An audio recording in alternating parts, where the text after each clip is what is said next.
Hey, Karen here. I'd like to start this video, which is day 2 of my vlogging challenge, with this expression for you. Don't be a wussy, be a badass. What does that mean?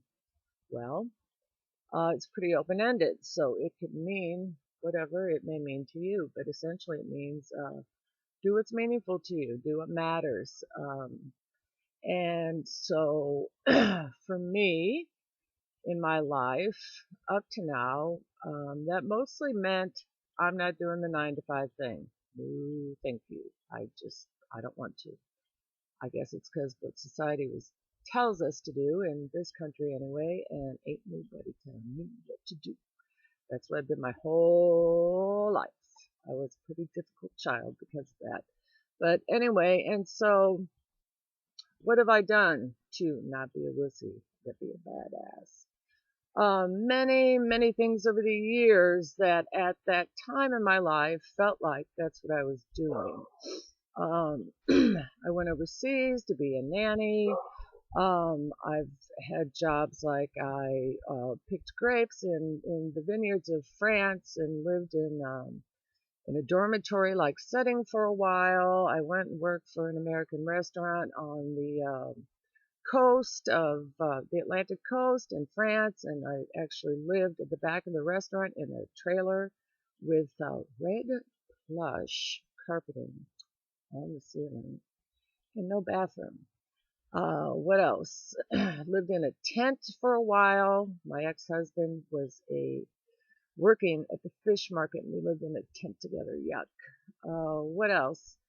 Crazy jobs like that. Actually, at one point, I was very close to joining a commune. This is in more recent years. But in between all that, I did end up getting married and having children and couldn't live quite that sort of an alternative lifestyle. I started teaching English as a second language, and but all the while, thinking this is my ticket when my kids get older to a lifestyle of gypsy footedness and freedom. I could take that skill set anywhere in the world and teach English as a second language. So kind of it was part of a bigger master plan for me to continue living this kind of alternative non 9 to 5 lifestyle. So I taught English for many years. However, raising children on that sort of income is not a lot of fun. You're not feeling real free to do what you want, I'll tell you, because I didn't make hardly anything. So, long story short, I ended up getting out of that and then really went corporate. I'm not even quite sure how that happened. It was exciting at the time. I liked what I was doing. I liked what I learned, but I really got sucked into a corporate lifestyle that I endured for 6 years, and then, however, all the while thinking, this is all fine and good because I'm learning a skill set that I can then freelance with and travel the world and do what I want and work from a park bench or on a beach and have this freedom that I've always sought. And I did start free. I dropped out of the corporate, started freelancing. However, it just, the grass is always greener. The work was very gruesome. And didn't pay a lot most of the time, and so it really did not afford that sort of lifestyle that I have always sought. Freedom.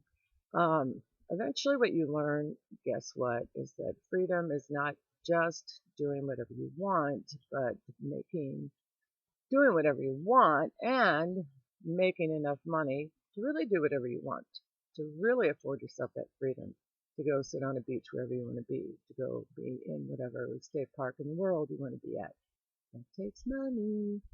So it took me a while to figure that out.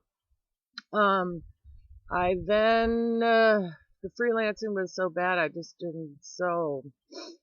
was really disenchanted with the entire thing. I was doing sort of work that didn't even interest me anymore. I had formerly been working on products for English language learners, which I'm passionate about, but a lot of the projects I got weren't even in that field. So anyway, I quit doing that. I'm like, all right, here we go. I love to cook. I'm going to go take on a baking position, and I got one and thought, oh, well, here we go. I'm going to do what I'm passionate about.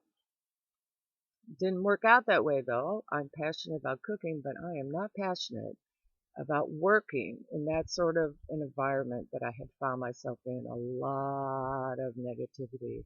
Ooh, a lot of negative people. And they were bringing me down and bringing me there with them. And I found myself, this was about a year ago, in a place, I didn't even realize I had gotten sucked into it, but I was miserable.